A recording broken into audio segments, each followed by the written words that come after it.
বিসমিল্লাহির রহমানির রাহিম। উচ্চ মাধ্যমিক শ্রেণীর শিক্ষার্থীদের স্বাগত জানাচ্ছি বাংলা প্রথম পত্র ক্লাসে। আজকে তোমাদের সামনে আমি নিয়ে এসেছি বাংলা কবিতা ঐকতান, কবিগুরু রবীন্দ্রনাথ ঠাকুরের লেখা। তোমরা জানো তোমাদের পাঠ্য বইয়ে সাহিত্য পাঠের পদ্য অংশের দ্বিতীয় কবিতা হচ্ছে ঐকতান। তো ঐকতান কবিতাটি সম্পর্কে তোমরা এর আগেও জেনেছো, আজকেও নতুন করে যাতে করে আমরা আরও সুন্দরভাবে জানতে পারি সেই জন্যে আবার তোমাদের মাঝে আমি উপস্থিত হয়েছি। আমি মোহাম্মদ মুস্তাফিজুর রহমান, প্রভাষক বাংলা। আজকে তোমাদের সাথে আমার প্রথম ক্লাস। ঈদ পরবর্তী রাজশাহী কলেজের নিয়মিত আয়োজনে আবার তোমরা যুক্ত হয়েছো এবং যারা যুক্ত হবে সবাইকেই স্বাগত জানাচ্ছি আজকের ক্লাসে।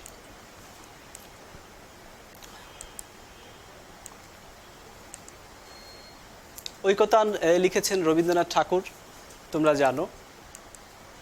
প্রথমেই কবি পরিচিতি রেখেছি আমি খুব সংক্ষিপ্ত করে, কারণ রবীন্দ্রনাথ সম্পর্কে বলতে গেলে কয়েকটা ক্লাস চলে যাবে। তোমরা রবীন্দ্রনাথ সম্পর্কে মোটামুটি আমার বিশ্বাস যে তোমরা আগে থেকেই জানো, তারপরেও যে গুরুত্বপূর্ণ জায়গাগুলো আছে সেই জায়গাগুলো নিয়ে তোমাদেরকে আমি একটু আলোকপাত করার চেষ্টা করব। তিনি জন্মগ্রহণ করেছিলেন 1861 খ্রিস্টাব্দে 7ই মে এবং 1268 বঙ্গাব্দের 25শে বৈশাখ কলকাতার বিখ্যাত জোড়াসাঁকো ঠাকুর পরিবারে।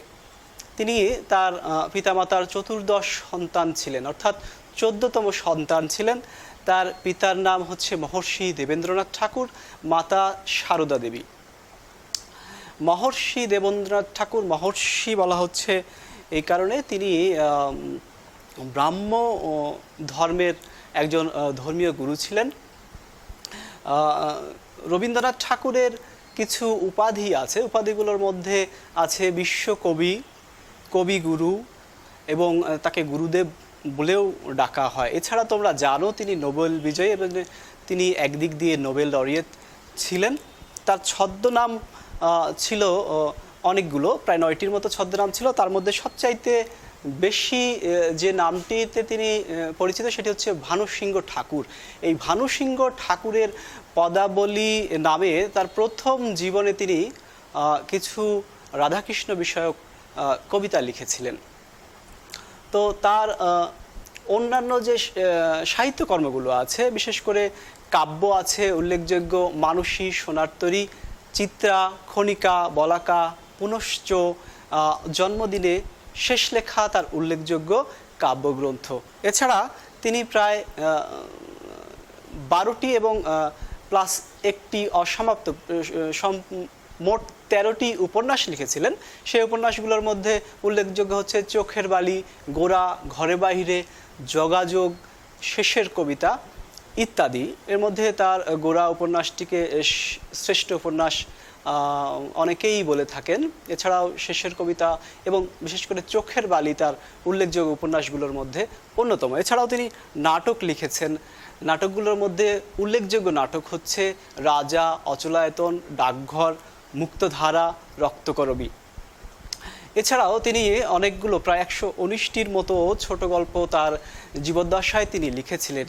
এই ছোট গল্পগুলো 95টি ছোট গল্প তার গল্পগুচ্ছে, বিখ্যাত গল্পগুচ্ছের মধ্যে স্থান পেয়েছে। এছাড়াও গল্পস্বল্প, সে এবং লিপিকা, এই 3টি ক্ষুদ্র গ্রন্থের মধ্যেও তিনি কিছু ছোট গল্প লিখেছিলেন। তোমরা জানো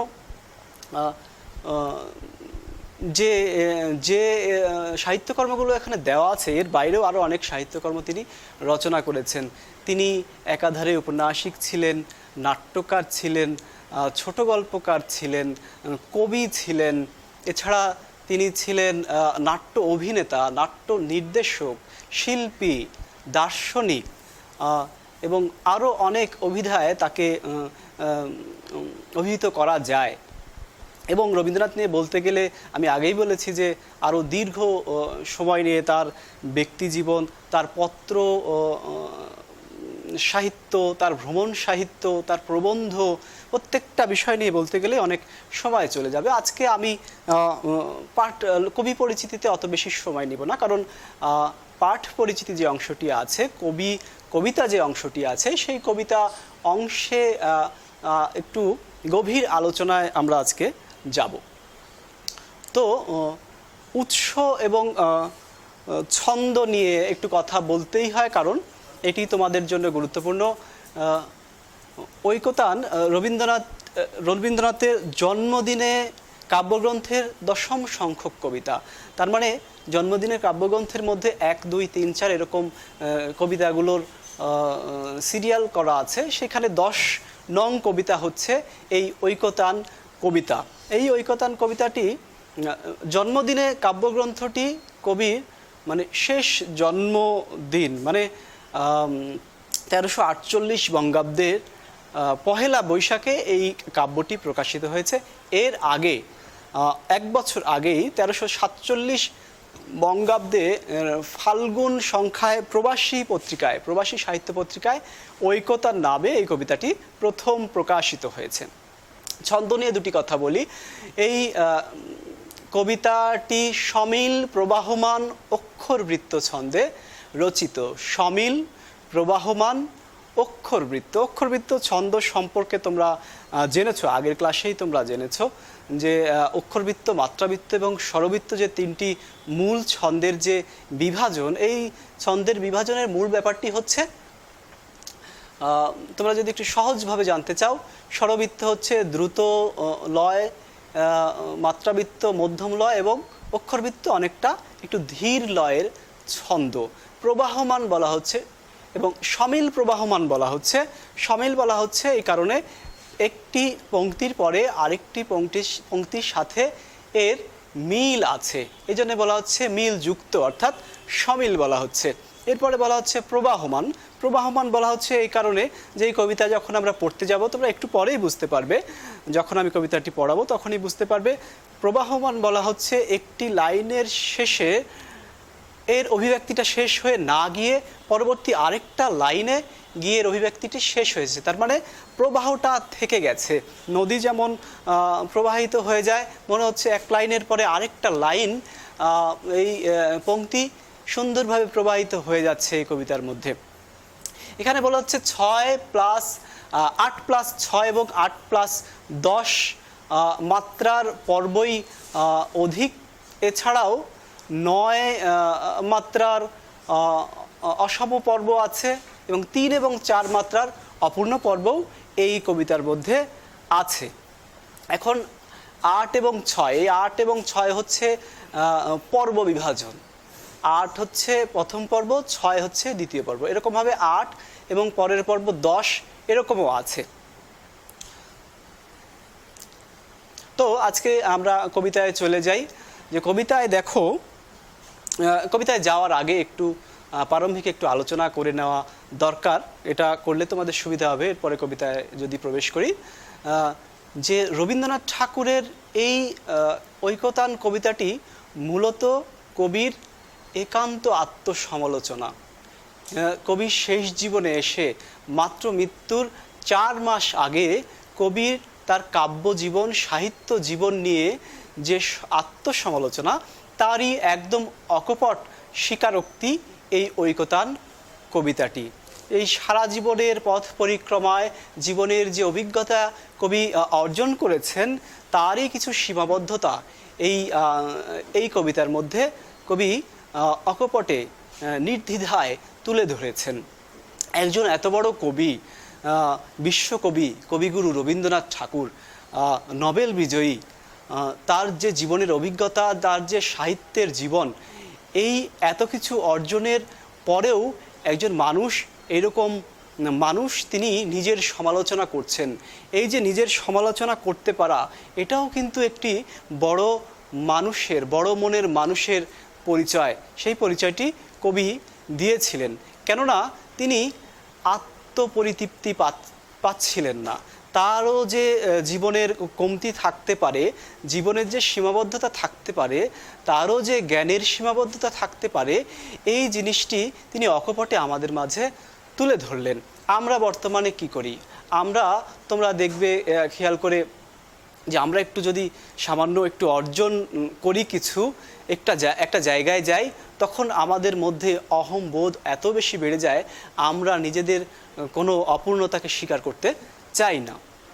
এত বড় মাপের একজন মানুষ, তিনি এই এরকম আত্মসমালোচনা কিংবা নিজের সীমাবদ্ধতাকে তুলে না ধরলেও পারতেন, কিন্তু তারপরেও এই সত্যকে তিনি স্বীকার করে নিয়েছেন। এই যে জীবনের অপূর্ণতা, এই যে বিভিন্ন শ্রেণী পেশার মানুষের সাথে তার যে একটা বিচ্ছেদ থেকে গেছে, এই জিনিসটা তিনি স্বীকার করে নিয়ে বরঞ্চ বড় মনের পরিচয় দিয়েছেন, বরঞ্চ তিনি আরও বড়ই হয়েছেন আমাদের কাছে। তো আজকে আমি কবিতাটি একটু শুরু করি তোমাদের সাথে, আমার সাথে তোমরাও কবিতাটি একটু মনোযোগ দাও। আমার বিশ্বাস আজকের ক্লাসের পরে ঐকতান নিয়ে তোমাদেরকে আর ভাবতে হবে না।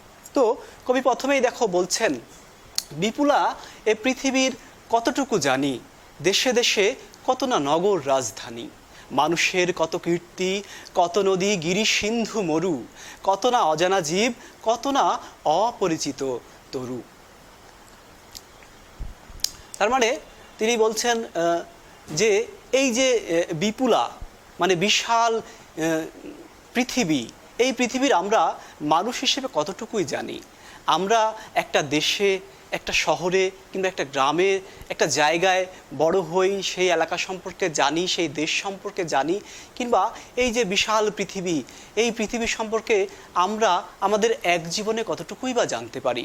শুরুতেই দেখো কবি তার সীমাবদ্ধতার কথা আমাদের সামনে তুলে ধরছেন।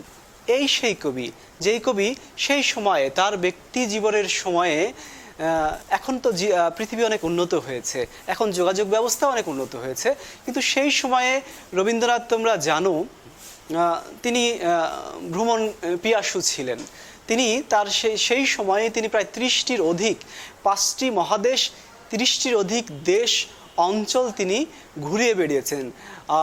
আর্জেন্টিনা থেকে শুরু করে তিনি আমেরিকা, এরপরে Europe, Malaysia, Indonesia, Sri Lanka, Iraq, Iran, তারপরে তোমার মিশর, রাশিয়া, এই সব দেশগুলো তিনি ঘুরে দেখেছেন, অভিজ্ঞতা অর্জন করেছেন। তারপরেও, এত কিছু দেখার পরেও তিনি বলছেন যে বিপুলায় পৃথিবীর কতটুকু জানি। তাহলে আমাদের কি অবস্থা, ব্যাপারটা একটু খেয়াল করে দেখো। তিনি বলছেন মানুষের কত কীর্তি, মানুষ কত কিছু তৈরি করেছে, মানুষ কত কিছু লিখেছে, কত সাহিত্য কীর্তি তৈরি করেছে, কত চিত্রকর্ম তৈরি করেছে, বিপুল প্রাসাদ তৈরি করেছে। এছাড়াও আরও তো নদী, গিরি, সিন্ধু, মরুভূমি সব কিছু মিলিয়ে আসলেই তো আমাদের এই পৃথিবীটা বিপুলা, এর কতটুকুই বা আমরা জানি। এছাড়াও কত না অজানা জীব, কত না অপরিচিত তরু রয়ে গেল অগোচরে। অগোচরে রয়ে গেল মানে দৃষ্টির সীমার বাইরে আমাদের রয়ে গেল, কবির দৃষ্টির সীমার বাইরে রয়ে গেছে এই যে অপরিচিত অনেক গাছ, উদ্ভিদ, বনাঞ্চল, এগুলো জানার বাইরে রয়ে গেছে। বিশাল বিশ্বের আয়োজন, মন মোর জুড়ে থাকে অতি ক্ষুদ্র তারই এক কোণ। এই যে এত কিছু নিয়ে, এই যে মরু, গিরি, সিন্ধু, মানুষের কীর্তি, বনাঞ্চল, অচেনা পশু পাখি, সব কিছু মিলিয়ে এই যে মানুষের এই পৃথিবীর যে বিশাল আয়োজন, এই আয়োজনের মাঝখানে কবির মন পড়ে রয়েছে শুধুমাত্র একটি ক্ষুদ্র কোণে। এই যে নিজের যে জানার সীমাবদ্ধতার কথা কবি অকপটে আমাদের সামনে স্বীকার করে নিচ্ছে। এই যে জানার কমতির কারণেই তার মনটা যে একটা ক্ষুদ্র কোণে পড়ে রয়েছে, এর কারণে সেই ক্ষোভে, কি বলছেন কবি, সেই ক্ষোভে পরিগ্রন্থ ভ্রমণ বৃত্তান্ত আছে যাহে অক্ষয় উৎসাহে। এই জ্ঞানের সীমাবদ্ধতাকে কাটিয়ে নিতে কবি কি করছেন, তিনি ভ্রমণ বৃত্তান্ত পড়ছেন। তোমরা জানো গ্রন্থ পড়লে আমরা সেখান থেকে জ্ঞান লাভ করতে পারি। পৃথিবীর বিভিন্ন দেশ, কাল, পাত্র, কোনো জায়গা, কোনো শহর, সেখানকার সংস্কৃতি, মানুষ সম্পর্কে জানতে গেলে সবচাইতে যে গ্রন্থগুলো আমাদেরকে সহযোগিতা করতে পারে সেই গ্রন্থ হচ্ছে ভ্রমণ সাহিত্য বিষয়ক গ্রন্থগুলো। ভ্রমণ সাহিত্য বলতে একটা ধারাই আছে সাহিত্যের, এবং রবীন্দ্রনাথ নিজেও কিছু খুব উৎকৃষ্ট মানের ভ্রমণ সাহিত্য লিখেছেন। তার উল্লেখযোগ্য ভ্রমণ সাহিত্যগুলোর মধ্যে আছে জাপান যাত্রী, রাশিয়ার চিঠি, ইউরোপ প্রবাসীর পত্র, পারস্যে, এগুলো তার উল্লেখযোগ্য খুবই হৃদয়গ্রাহী ভ্রমণ সাহিত্য।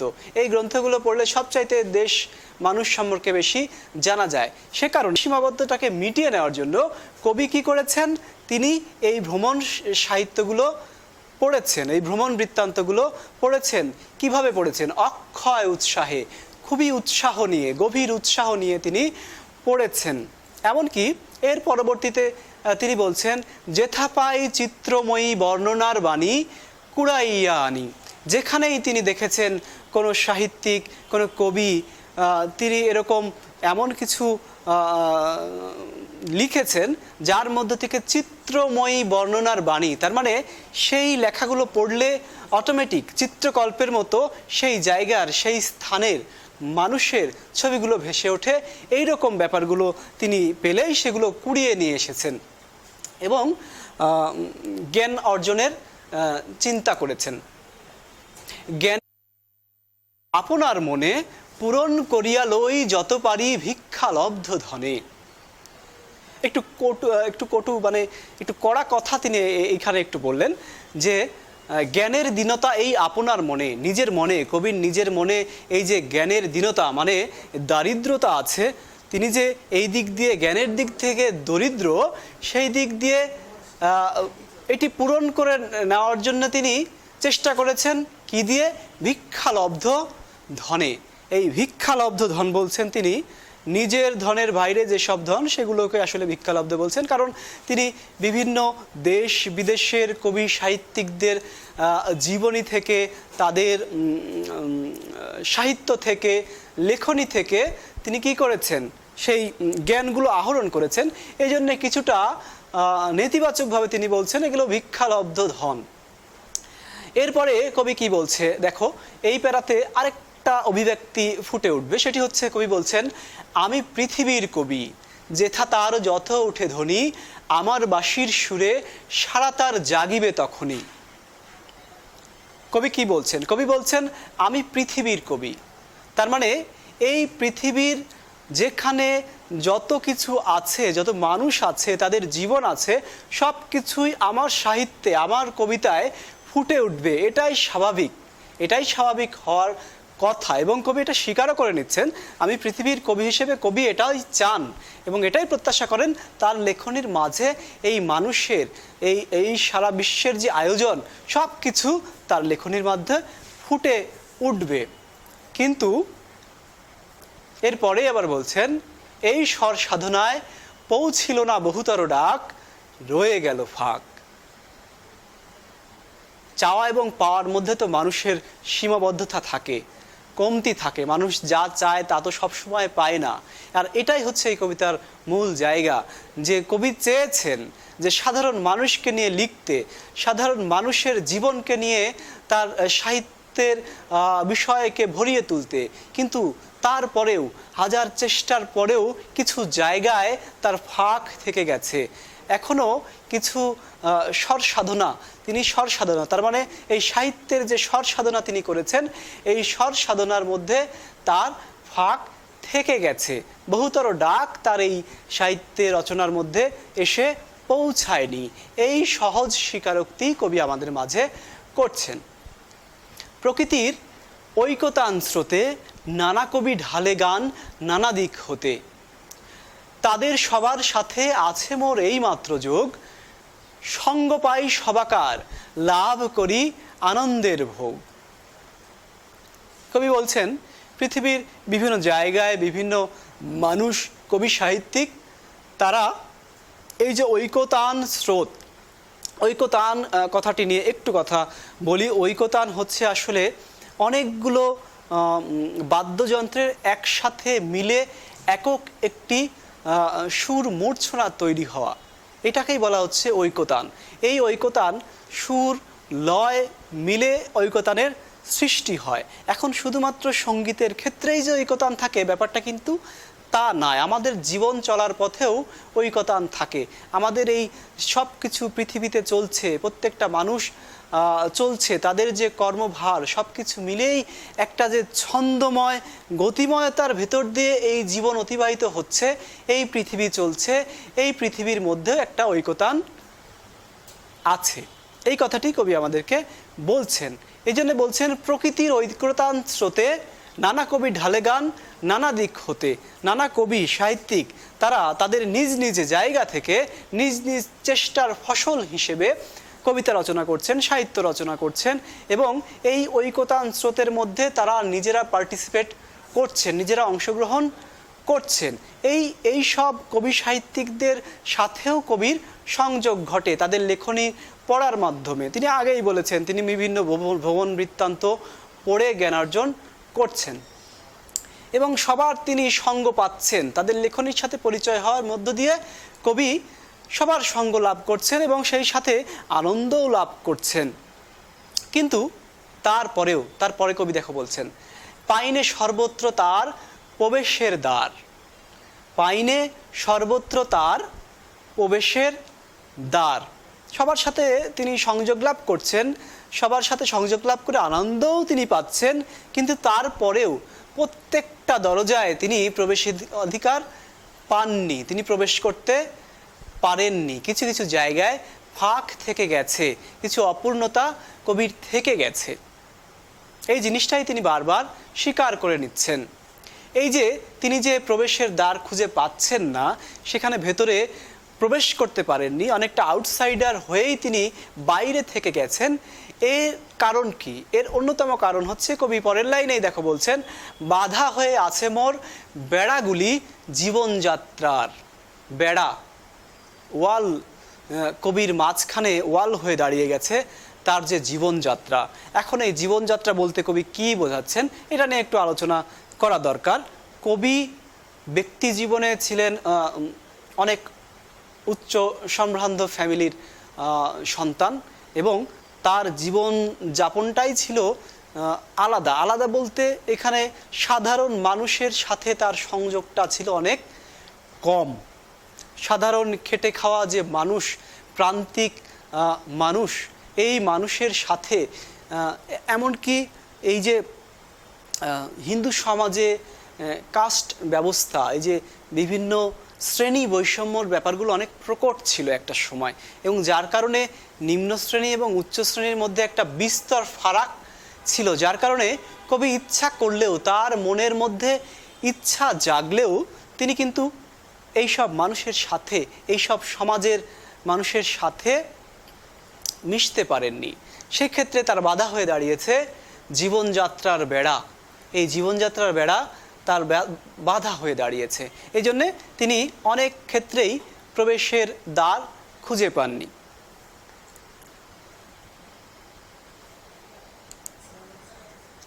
এরপরে আমরা দেখি আরেকটা অভিব্যক্তি এই জায়গাটা, এই প্যারাটাতে ফুটে উঠবে। এতক্ষণ তো আমরা দেখলাম কবি বিশ্বের কবিদের সাথে, অন্যান্যদের সাথে নিজেকে সম্পৃক্ত করেছেন, কিন্তু তারপরেও যে তিনি নিজেকে সেসব জায়গায় নিয়ে যেতে পারেননি, ভেতরে প্রবেশ করাতে পারেননি, এর একটা সীমাবদ্ধতার কথা কবি বলছেন। আরও যে কিছু সীমাবদ্ধতা আছে কবির, সেই ব্যাপারগুলো কবি আমাদের সামনে তুলে ধরছেন। কবি বলছেন চাষি খেতে চালাইছে হাল, তাঁতি বসে তাঁত বনে জেলে ফেলে জাল। চাষি খেতে চালাইছে হাল, তাঁতি বসে তাঁত বনে জেলে ফেলে জাল। এই যে চাষি, তাঁতি, জেলে, এই প্রান্তিক খেটে খাওয়া নিম্নজীবী মানুষদের কথা কবি বলছেন এবং পরের লাইনে তিনি বলছেন, খুবই গুরুত্বপূর্ণ এই জায়গাটা, একটু খেয়াল করে দেখো।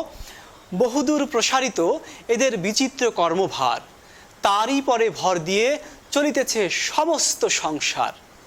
এই যে সাধারণ মানুষ, চাষি, তাঁতি, জেলে, নিম্ন শ্রেণীর মানুষ, কামার, কুমার, খেটে খাওয়া মানুষ, এই মানুষগুলোর তাদের যে কর্মভার, এই কর্মভারের উপর ভর করেই আমাদের এই বিশ্ব সংসার চালিত হচ্ছে। একটা চিন্তা করে দেখো, কৃষক যদি আজকে মাঠে ফসল ফলানো বন্ধ করে দেয়, জেলে জাল ফেলা মাছ ধরা বন্ধ করে দেয়, তাঁতি কাপড় বোনা বন্ধ করে দেয়, এই প্রান্তিক শ্রেণীর মানুষগুলো যদি তাদের কাজগুলো বন্ধ করে দেয়, এই পৃথিবী কি চলবে?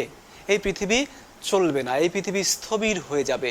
উচ্চ শ্রেণীর মানুষ বেশিরভাগ ক্ষেত্রেই তাদের যে বিশ্ব সংসার চালিয়ে নিয়ে যাওয়ার ক্ষেত্রে যে অবদান, তার চাইতে এই প্রান্তিক মানুষগুলোর অবদান অনেক বেশি।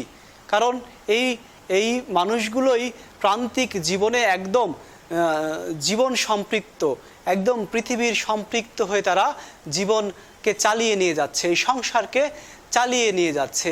এই জন্য বলা হচ্ছে এই যে তাদের বিচিত্র কর্মভার তারা বহন করে চলেছে, এই পৃথিবীর বুকে তারা কর্মভারটা বহন করে চলেছে। অপেক্ষাকৃত উচ্চ শ্রেণী, যে শ্রেণীতে অবস্থান করছেন আমাদের কবি, সেই উচ্চ শ্রেণী অনেকটা ভোগ বিলাসের দিকেই তাদের প্রাধান্য ছিল। তাদের যে অবদান নাই এ কথা বলা যাবে না, কিন্তু যদি বিচার করা হয়, অবদানের বিচার করা হয়, তাহলে নিম্ন শ্রেণীর মানুষের যে অবদান আছে, উচ্চ শ্রেণীর মানুষের সেই রকম অবদান এই বিশ্ব সংসার চালিয়ে নেওয়ার ক্ষেত্রে নেই। এই কথাটা কবি স্বীকার করে নিচ্ছে। এবং এদের থেকে যে কবি আলাদা ছিলেন, এদের থেকে যে কবি অনেকটাই বিচ্ছিন্ন ছিলেন, যোগাযোগ বিচ্ছিন্ন ছিলেন, কোনো সংযোগ কবির সাথে ছিল না, সেই কথাটাই দেখো পরে কবি বলছেন, অতি ক্ষুদ্র অংশে তার সম্মানের চির নির্বাসনে, সমাজের উচ্চ মঞ্চে বসেছি সংকীর্ণ বাতায়নে। এই যে বিশ্ব সংসার, বিশাল আয়োজন, এই আয়োজনের ছোট্ট ক্ষুদ্র একটা জায়গায় আসন গেড়ে বসেছেন কবি, সেটাকে বলা হচ্ছে সমাজের উচ্চ মঞ্চে বসেছি সংকীর্ণ বাতায়নে। তার আগের লাইনে কি বলছেন? সম্মানের চির নির্বাসন। এই যে উচ্চ শ্রেণীর যে সম্মান, এই সম্মানকে কবি তুলনা করেছেন নির্বাসনের সাথে, অনেকটা জেল খাটার মতো। এই জেল খাটার মতো ছিল কবির ব্যক্তি জীবন। খেয়াল করে দেখো, কবি একদম শেষ জীবনে এসে তিনি নিজের আত্মসমালোচনা করছেন। এখান থেকে কিন্তু উত্তরণের খুব একটা উপায় কবির নেই, কারণ সমস্ত জীবন তিনি চালিয়ে নিয়ে এসে একদম মৃত্যুর কয়েক মাস আগে তার যে আত্মোপলব্ধি, সেই কথাটা আমাদের সাথে তিনি শেয়ার করছেন, সেই কথাটা আমাদের মাঝে তুলে ধরছেন। এবং এই যে কথাগুলো তিনি বলছেন, এগুলো একদম তার স্থিতপ্রজ্ঞ অভিজ্ঞতার ফসল।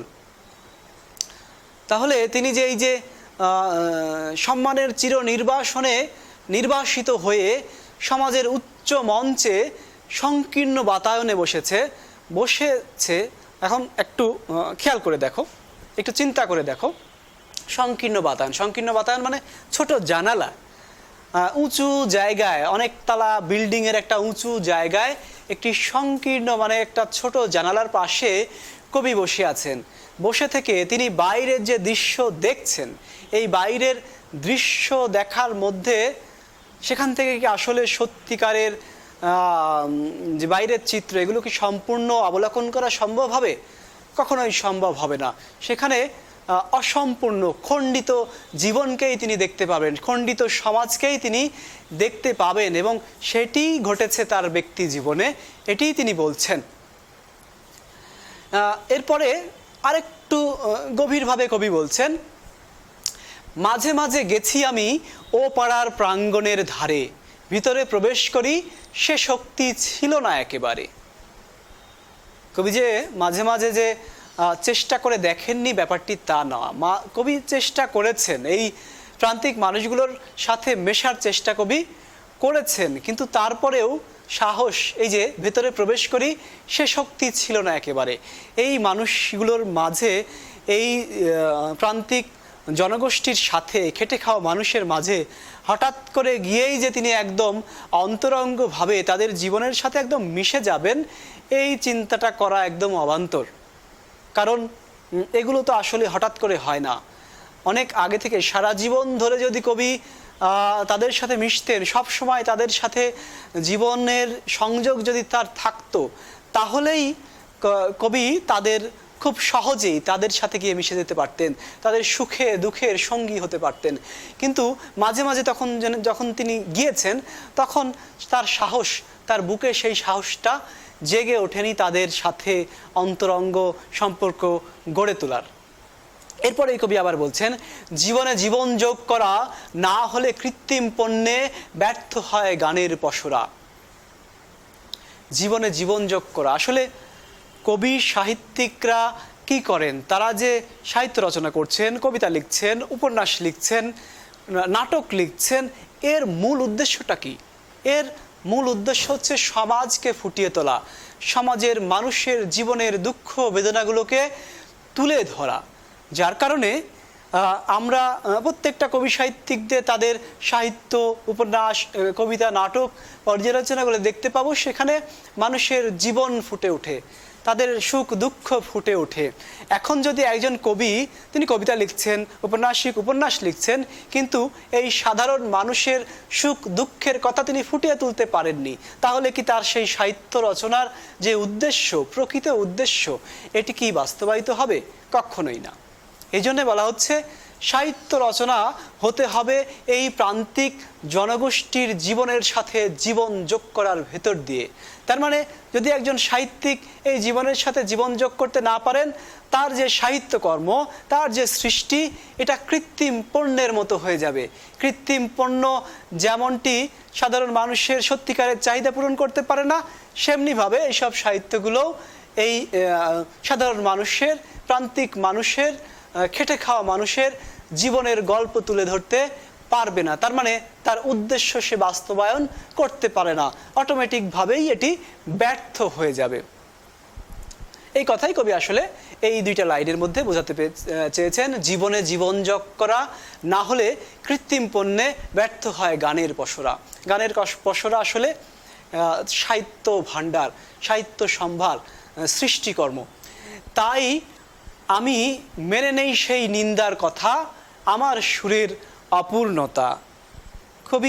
খুবই অকপট চিত্তে খুব সহজেই মেনে নিচ্ছেন সাধারণ মানুষের সমালোচনা, সেই অপূর্ণতার কথা, নিন্দার কথা, যে অনেক ক্ষেত্রে এই জীবনের সাথে জীবন যোগ করা কবির হয়ে ওঠেনি।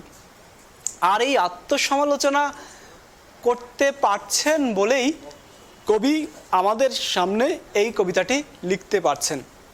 তার মানে কবির সাহিত্য জীবনে যে অপূর্ণতা ছিল, এই কথাটি কবি এই শেষ জীবনে এসে স্থিতপ্রজ্ঞ, এই অশীতিপর, তার মানে 80 বছরের ও বেশি বয়স্ক রবীন্দ্রনাথ ঠাকুর, তিনি আমাদের সামনে তার ব্যর্থতার কথা, তার জ্ঞানের অপূর্ণতার কথাই মূলত তুলে ধরছেন। এরপরে দেখো, কবি আরো কঠিনভাবে স্বীকার করে নিচ্ছেন। কবি কি বলছেন? দেখো, আমার কবিতা আমি জানি, গেলেও বিচিত্র পথে হয় নাই সে সর্বত্রগামী। সর্বত্রগামী, সর্বত্রগামী বলতে সব জায়গায় প্রবেশ করা, যে সব জায়গায় গিয়েছে, এটি হচ্ছে সর্বত্রগামী। আমার কবিতা আমি জানি। কবির নিজের কাব্যজীবন সম্পর্কে কবির চাইতে তার বেশি কেউ জানে না। তার যে অপূর্ণতা, পূর্ণতা, এটি সম্পর্কে, কবি ছাড়া তার এর চাইতে বেশি কেউ জানে না। কবি নিজে যখন স্বীকার করে নিচ্ছেন যে আমার কবিতা আমি জানি, গেলেও বিচিত্র পথে হয় নাই সে সর্বত্রগামী। কবির কবিতা অনেক পথে গিয়েছে, বহু পথে গিয়েছে, বহু বিষয় নিয়ে তিনি কবিতা লিখেছেন। তিনি প্রেম নিয়ে, প্রকৃতি নিয়ে, সাধারণ মানুষের জীবন নিয়ে, অনেক বিষয় নিয়েই তিনি কবিতা লিখেছেন, কিন্তু সর্বত্রগামী তো হয়নি। কিছু কিছু জায়গায় তো তারপরেও ফাঁক থেকে গেছে। এই ফাঁক নিয়েই, এই সীমাবদ্ধতা নিয়েই কবি কথা বলছেন। কৃষাণের জীবনের, এই যে এখানে একটা অভিব্যক্তি শেষ হয়ে গেছে, গেলেও বিচিত্র পথে হয়নি সে সর্বত্রগামী। এতদূর পর্যন্ত কবি একটা অভিব্যক্তি আমাদের সামনে তুলে ধরেন। এরপরের যে প্যারা, এখানে আরেকটু ভিন্ন অভিব্যক্তি তোমাদের সামনে প্রকাশ পাবে। একটু দেখো, কৃষাণের জীবনের শরিক যে জন, কর্মে ও কথায় সত্য আত্মীয়তা করেছে অর্জন, যে আছে মাটির কাছাকাছি, সে কবির বাণী লাগি কান পেতে আছি। এইবার চলে আসলো নতুন একটা সংযোজন, সেটি হচ্ছে কবি এতক্ষণ আমাদের সামনে তুলে ধরলেন তার নিজের জীবনের, তার সাহিত্য জীবনের সীমাবদ্ধতার কথা। এইবার কবি আমাদের সামনে তুলে ধরছেন প্রত্যাশার কথা, নতুনের আগমনের কথা, নতুন কবির জন্যে প্রত্যাশা, আশার কথা তিনি আমাদের সামনে তুলে ধরছেন। কর্মে কথায় সত্য, কৃষাণের জীবনের শরিক যেজন, কৃষাণ কৃষকের, সাধারণ মানুষের জীবনের শরিক, তার মানে এই সাধারণ মানুষদের জীবনের সাথে যার জীবনের যোগ আছে, এই রকম ব্যক্তি কবি। কর্মে কথায় সত্য, আত্মীয়তা করেছে অর্জন। আত্মীয়তা, আত্মার সাথে আত্মার মিল হয়ে তবেই তো আত্মীয়তা অর্জন হয়। এই নিম্ন শ্রেণীর মানুষের সাথে যে ব্যক্তি, যে কবি একদম আত্মিকভাবে আত্মীয়তা অর্জন করেছেন, কর্মে ও কথায়, কথা এবং কর্মে মিল রেখে যে আত্মীয়তা অর্জন করেছেন, যে আছে মাটির কাছাকাছি, এই সাধারণ মানুষের জীবন সম্পৃক্ত। মাটির কাছাকাছি বলতে এই প্রান্তিক জীবনের সাথে যার যোগ রয়েছে, আত্মীয়তা রয়েছে, যে জীবনে জীবন যোগ করতে পেরেছে, এই কবির জন্যে কবি কি করে আছেন? এই কবির বাণী লাগি কান পেতে আছি। কবি কান পেতে আছেন, তার মানে কি? কবি প্রত্যাশা করে আছেন, আশায় বুক বেঁধে আছেন এমন একজন আসবে যে তার সাহিত্যে, তার কবিতায় এই সাধারণ মানুষের কথা তুলে ধরবে, তাদের জীবনের দুঃখ, সুখ, হাসি, আনন্দ, কান্না, বেদনা, এই ব্যাপারগুলো তার সাহিত্যে, তার কবিতায় তুলে ধরবে। তার মানে যখন পর্যন্ত কবি এই ৮০ বছর বয়সে এই কবিতাটি লিখছেন, তখন পর্যন্ত আমরা দেখছি এমন কবির কিন্তু আবির্ভাব ঘটেনি। তার মানে তখন পর্যন্ত তিনি প্রত্যাশা করে আছেন কিংবা প্রত্যাশা করছেন, একটা ইতিবাচক চিন্তা তিনি করছেন যে আমার কাব্যের মধ্যে যে সীমাবদ্ধতা আছে, আমার যে জীবনে জীবন যোগ করার ক্ষেত্রে, সাধারণ প্রান্তিক মানুষের জীবনের কথা বলার ক্ষেত্রে যে সীমাবদ্ধতা থেকে গেছে, একজন এমন কবি আসবেন যে হবে মাটির কাছাকাছি, এই সাধারণ প্রান্তিক মানুষের সাথে তার জীবনের যোগ থাকবে, এই রকম কবি আসবে। এবং তিনি যে কবিতা লিখবেন সেই কবিতায় কি থাকবে? সাধারণ মানুষের কথা থাকবে, সাধারণ মানুষের জীবনের সুখ দুঃখ, হাসি কান্না ফুটে উঠবে।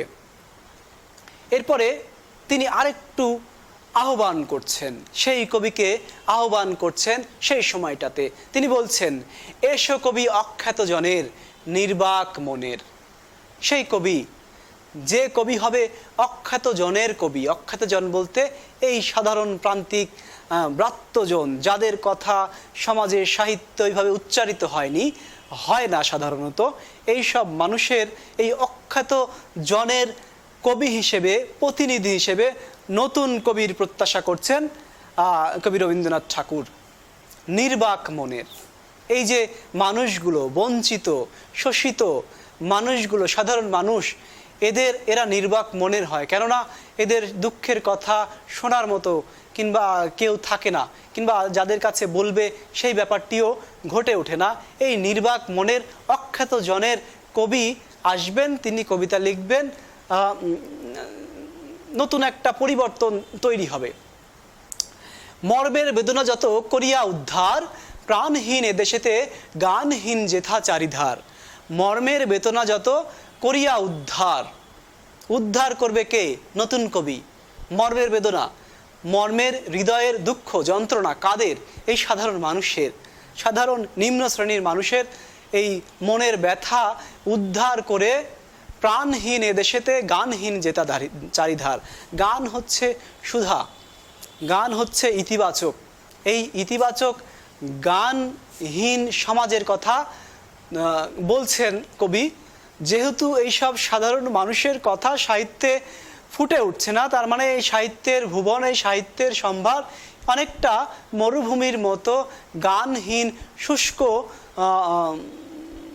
চারপাশ, এরকমটাই কবি আমাদের সামনে তুলে ধরছেন। এই গানহীন চারিধার কি করবেন? অবজ্ঞার তাপে শুষ্ক নিরানন্দ সেই মরুভূমি। এই যে চারিপাশে গান নাই, সাধারণ মানুষ তাদের মনের কথাগুলো ফুটে উঠছে না, তাদের সাধারণ দুঃখ কষ্টগুলো সাহিত্যে ফুটে উঠছে না।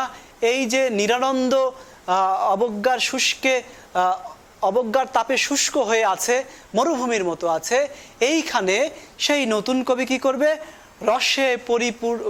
রসে পূর্ণ করি দাও তুমি। নতুন কবিকে বলছেন রবীন্দ্রনাথ ঠাকুর যে এই অবজ্ঞার তাপে, তার মানে কি, অবজ্ঞা, অবহেলা, শোষণ, বঞ্চনার তাপে যে শুষ্ক মরুভূমির মতো হয়ে আছে সাধারণ মানুষের হৃদয়, এই হৃদয়কে রসে পরিপূর্ণ করে দেবে নতুন কবি। এই প্রত্যাশা কবি করছেন। অন্তরে যে উৎস তার আছে আপনারই, তাই তুমি দাও তো উদ্বারী। নতুন কবির হৃদয়ের মাঝে এই শুষ্ক চারিধারকে রসে পরিপূর্ণ করে দেওয়ার জন্য যে উৎস, যে রসের উৎস আছে, সেই উৎসকে একদম সবার কাছে প্রকাশ করে দেওয়ার জন্য কবি বলছেন। নতুন কবি তার সেই রসের উৎস ধারা, সেই ঝর্ণা ধারা সাধারণ মানুষের জীবনে কি করবে? প্রকাশ করে দিবে। তার সাহিত্য রচনার ভেতর দিয়ে, কবিতা রচনার ভেতর দিয়ে তিনি প্রকাশ করে দিবে, সবার মাঝে ছড়িয়ে দিবে। সাহিত্যের ঐকতান সঙ্গীত সভায় ওই একতারা যাহাদের, তারাও সম্মান যেন পায়। এবার কবি সেই নিম্নশ্রেণী মানুষের কিছুটা পক্ষ নিয়ে তাদের প্রতিনিধি হয়ে ওই নতুন কবির কাছে কিছুটা প্রত্যাশা ব্যক্ত করছেন যে এই যে সাহিত্যের ঐকতান সঙ্গীত সভা, সাহিত্যের সামগ্রিকভাবে যে একটি ঐকতান সঙ্গীত সভা চলছে, এই সভার ভেতরে সাধারণ মানুষের যাদের কাছে একতারা আছে, একতারা বলতে এই যে কিছুটা ক্ষুদ্রতা, সামান্যতা বোঝানোর জন্য একতারাকে কবি বলছেন, এই একতারা যাদের আছে, এই একতারের সুরও যেন ওই ঐকতান সঙ্গীত সভার মাঝে স্থান পায় এবং তাদের যথাযোগ্য মর্যাদা, সম্মান তারা লাভ করতে পারে। এই প্রত্যাশা নতুন কবির কাছে আমাদের কবি রবীন্দ্রনাথ ঠাকুর তিনি প্রত্যাশা করছেন। মুখ যারা দুঃখে সুখে, নত শির স্তব্ধ যারা বিশ্বের সম্মুখে, ওগো গুণী কাছে থেকে দূরে যারা, তাহাদের বাণী যেন শুনি। মুখ যারা দুঃখে সুখে, মুখ মানে কি? যে কথা বলতে পারে না, চুপচাপ থাকে। দুঃখে সুখে যারা চুপচাপ থাকে, সাধারণ তাদের মনের কথাগুলো তারা ফুটিয়ে তোলে না, কাউকে বলে না, এই যে নিশ্চুপ মানুষগুলো, এই মানুষগুলোর এবং তারা কি, তারা নতশির, স্তব্ধ বিশ্বের সম্মুখে, সাধারণ মানুষের সম্মুখে তারা নতশির হয়ে থাকে, মাথাটা নিচু করে থাকে, যেহেতু তারা তাদের প্রকৃত সম্মানটুকু পায় না। সাহিত্যের আসরে তাদের কথা বলা হয় না, তাদের জীবনের কথা বলা হয় না, যে কারণে তারা নতশির হয়ে থাকে, মাথাটা নিচু করে থাকে। এই তাদের মাথাটা উঁচু করে দেওয়ার জন্য নতুন কবি এসে সাহিত্য রচনা করবেন এবং তাদের যথাযোগ্য সম্মান দিয়ে তিনি সাহিত্য রচনা করবেন, তার সাহিত্যে, তার কবিতায় তাদের কথা তুলে ধরবেন। এরপরে বলছেন, ওগো গুণী, কিছুটা আপন মনে করে এবং অগ্রিম সেই গুণী কবিকে সম্ভাষণ জানিয়ে কবি বলছেন, কাছে থেকে দূরে যারা, তাহাদের বাণী যেন শুনি। কাছে থেকে দূরে যারা, তাহাদের বাণী যেন শুনি। কাছে থেকে দূরে মানে কি? এই যে মানুষগুলো, প্রান্তিক মানুষগুলো, স্বাভাবিকভাবে তো তারা আমাদের পাশাপাশি আছে। হয়তোবা আমি আছি উচ্চ একটা জায়গায়, অট্টালিকার পরে ফ্ল্যাটে আমি আছি, কিন্তু সে হয়তো বস্তিতে নিচেই, আমার এলাকার নিচেই সে আছে, কিন্তু তার সাথে মানসিক যে সংযোগ, সরাসরি যে সংযোগ, সেই সংযোগটা আমাকে কি করেছে? যোজন যোজন দূরত্ব তৈরি করেছে, আমাদের একটা আলাদা পৃথিবী তৈরি করেছে। এই যে শ্রেণী বৈষম্য, মানুষের মাঝে যে শ্রেণী বৈষম্য, এই শ্রেণী বৈষম্য, কাছে থেকেও তারা দূরে। এই কাছে থেকে যারা দূরে, নিম্ন শ্রেণীর মানুষগুলো, এই মানুষগুলো যাতে করে তারা সম্মান পায়, তাদের কথাগুলো সাহিত্যে ফুটে ওঠে, এই দাবি কবি নতুন কবির কাছে, নতুন সাহিত্যিকের কাছে প্রত্যাশা করছেন। কবিতা মোটামুটি শেষ হয়েছে। তাহলে তোমরা এই কবিতা থেকে আজকে মোটামুটি জানতে পেলে মূলত কবি কি করছেন, তার জীবনের শেষ প্রান্তে এসে আত্মসমালোচনা করছেন, অকপট স্বীকারোক্তি তিনি দিচ্ছেন যে তার যে বিশাল সাহিত্য সম্ভার, তার যে কাব্য, বিশেষ করে কাব্য সম্ভার, তোমরা জানো 52টির মতো তিনি কাব্যগ্রন্থ রচনা করেছেন। এই কাব্য সম্ভার সব কিছু মিলিয়ে অনেক রচনা তিনি করেছেন, অনেক চেষ্টা তিনি করেছেন, কিন্তু তার অতি স্বাভাবিকভাবেই তার জীবনযাত্রার বেড়াগুলি এবং তার যে জীবন যাপন এর কারণে অনেক কিছুর সাথেই তার সংযোগ ঘটেনি। বিশেষ করে সাধারণ মানুষের জীবন, তাদের দুঃখ কষ্ট তার সাহিত্যের অনেক ক্ষেত্রেই কি হয়ে গেছে, বাদ পড়ে গেছে, তারা অনেকটাই অগোচরে থেকে গেছে এবং সেই সাথে কবির কিছু জ্ঞানের সীমাবদ্ধতাও থেকে গেছে। অনেক কিছু যে তিনি জানেননি, অনেক কিছু জানার পরেও অনেক কিছু জানেননি। মানুষ যত জ্ঞান অর্জন করে তার মধ্যে এই উপলব্ধিটা আরও বেশি তৈরি হয় যে আমি কিছুই জানি না। মানুষ যখন অল্প জানে তখন মনে হয় সে অনেক কিছু জেনে গেছে, আর একটু জানলে মনে হয় যে অনেক কিছু জানতে হবে, কিন্তু অনেক যখন জ্ঞানী হয়ে যায় তখন মানুষের মধ্যে এই উপলব্ধিটা হয়ে যায় যে আমি তো কিছুই জানি না, মানে অনেক কত কিছুই না জানার বাকি আছে। এই বিশাল বিপুল পৃথিবীর অনেক জ্ঞান, কত কিছুই আমাদের অজানা আছে। এই অজানা জ্ঞানের কথা এই কবি আমাদের কাছে বললেন। বিশেষ করে তিনি আমাদের কাছে তুলে ধরলেন তার অতৃপ্তি, অপূর্ণতা। এই অপূর্ণতা হচ্ছে সাধারণ মানুষের জীবনের সাথে জীবনের যোগ করার ক্ষেত্রে যে অপূর্ণতা, সেই অপূর্ণতার কথাই তিনি বলছেন। এবং সেই ক্ষেত্রে এই কথা বলতে গিয়ে তিনি বলেছেন সাধারণ মানুষের কর্মভারের উপর ভর করেই এই বিশ্ব সংসার চলছে। এই বিশ্ব সংসার থেমে যেত যদি না এই সাধারণ প্রান্তিক মানুষগুলো তাদের কাজের ভার থেকে নিজেকে দূরে সরিয়ে রাখতো। সাধারণ মানুষ, তাঁতি, চাষি, জেলে, কামার, কুমার, এই প্রান্তিক যে মানুষগুলো আছে, এই মানুষগুলো যদি আজকে কাজ বন্ধ করে দিত তাহলে এই বিশ্ব সংসার থেমে যেত। চিন্তা করে দেখো, আমাদের যে লক্ষ লক্ষ গার্মেন্টস কর্মী আছে, তারা যদি আজকে গার্মেন্টস শিল্প থেকে নিজেদেরকে গুটিয়ে নেয়, কাজ বন্ধ করে দেয়, কি হবে? পুরো বিশ্বের পোশাক শিল্পে একটা বড় ধাক্কা লেগে যাবে।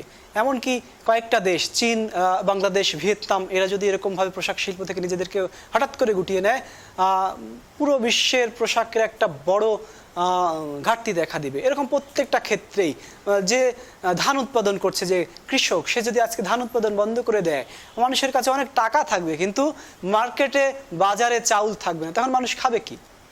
ব্যাপারটা একটু চিন্তা করে দেখো কতটা কানেক্টেড। এই মানুষগুলো, প্রান্তিক মানুষগুলো, তাদের প্রকৃত সম্মানটা পাচ্ছে না। তাদের যে শ্রমের মর্যাদা, তাদের যে, তারা বেশি চায় না, কিন্তু তাদের যে কাঙ্ক্ষিত যে সম্মান, এই সম্মান যদি সমাজের মানুষের কাছে তারা পেত তাহলে তাদের কাজগুলো তারা আরও সুন্দরভাবে করতে পারত, হৃদয় দিয়ে করতে পারত, মনে শান্তি দিয়ে, মনেকে মাথা উঁচু করে করতে পারত। এই ব্যাপারটি দেখো রবীন্দ্রনাথ তার স্বীকারোক্তির মধ্য দিয়ে এই সত্যটি, এই সহজ সত্যটি ফুটিয়ে তুলেছেন। তাহলে আজকের ক্লাসে তোমরা দেখতে পেলে যে কবিগুরু রবীন্দ্রনাথ ঠাকুর তার সীমাবদ্ধতার কথা বলছেন। সীমাবদ্ধতার কথা বলতে গিয়ে তিনি স্বীকার করে নিয়েছেন সাধারণ মানুষের অবদানের কথা, তাদের সেই সাথে তাদের অবজ্ঞা, অবহেলার কথা, উচ্চ শ্রেণী কর্তৃক নিম্ন শ্রেণীর মানুষের প্রতি যে অবহেলা, সেই কথাও তিনি স্মরণ করেছেন। নিজের জ্ঞানের সীমাবদ্ধতার কথা তিনি স্মরণ করেছেন এবং সেই সাথে তার যে বিপুল পৃথিবীর সম্পর্কে আমাদের যে জ্ঞানের সীমাবদ্ধতা, সব কিছু মিলিয়ে একটি আত্মসমালোচনা অকপটে কবি আমাদের মাঝে স্বীকার করেছেন। তাহলে যদি এক কথায় বলতে হয় তাহলে তোমরা বলতেই পারো এটি কবির আত্মসমালোচনামূলক একটি কবিতা। কবিতাটি জন্মদিনে কাব্যগ্রন্থের 10ম সংখ্যক কবিতা এবং এটি এর আগে প্রবাসী পত্রিকায় ফাল্গুন সংখ্যায় প্রকাশিত হয়ে গেছিল। আগের বছর 1347 বঙ্গাব্দে প্রকাশিত হয়েছিল। তোমরা কবিতাটা আরেকটু ভালো করে পড়লে আরেকটু হৃদয়ঙ্গম করতে পারবে। এই কবিতাটি অনেক সুন্দর একটি কবিতা। একটু চিন্তা করে দেখো, এত বড় মাপের একজন মানুষ, এত বড় মাপের একজন সাহিত্যিক, তিনি নিজের সীমাবদ্ধতাকে আমাদের সামনে তুলে ধরছেন। তার সীমাবদ্ধতা, জ্ঞানের সীমাবদ্ধতা এটি তুলে ধরছেন। মানুষের জীবনে চলার পথে একটা মানুষ কখনোই সম্পূর্ণ হতে পারে না। প্রত্যেকটা মানুষের কিছু না কিছু সীমাবদ্ধতা অবশ্যই থাকবে, কারণ মানুষ। তাহলে তো মানুষ কি হয়ে যাবে? মহামানব হয়ে যাবে। মহামানবের হয়তো বা কোনো সীমাবদ্ধতা থাকে না, কিন্তু মানুষ হিসেবে অবশ্যই মানুষের সীমাবদ্ধতা থাকবেই। কবিগুরু রবীন্দ্রনাথেরও যে সীমাবদ্ধতা ছিল, তারই সহজ স্বীকারোক্তি ঐকতান কবিতার মধ্যে কবি ফুটিয়ে তুলেছেন। তো আজকের মতো তাহলে এখানেই শেষ করছি। আগামী ক্লাসের জন্যে তোমাদের অগ্রিম আমন্ত্রণ জানিয়ে আজকের ক্লাসটি এখানেই শেষ করছি। সবাই সুস্থ থাকো, ভালো থাকো, নিরাপদে থাকো। সেই সাথে এই মহামারীর মধ্যে, এই দুর্যোগের মধ্যে নিয়মগুলো মেনে চলো, লেখাপড়া গুলো চালিয়ে যাও। আমরা জানি যে তোমরা অনেক বোরিং ফিল করছো, কিন্তু সব কিছু মিলিয়ে এর মধ্য দিয়ে আমাদের জীবনটাকে চালিয়ে নিয়ে যেতে হবে। তো আজকের মতো এখানেই সমাপ্ত করছি। আল্লাহ হাফেজ।